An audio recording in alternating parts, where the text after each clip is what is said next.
কাজের সাইটে রেনফোর্সমেন্ট যে রড আমরা ব্যবহার করি এটা মাস্টলি আপনি চেক করবেন। এই 4টি বিষয়ে চেক করা আপনার অত্যন্ত জরুরি।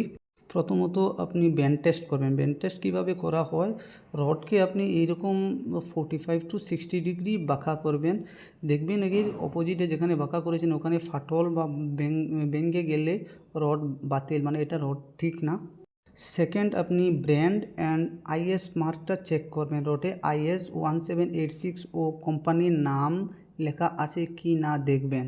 তৃতীয়ত, আপনি ডায়ামিটারটা চেক করবেন। বার্নিয়ার ক্যালিপার বা স্কেল দিয়ে রডের ব্যাস চেক করবেন।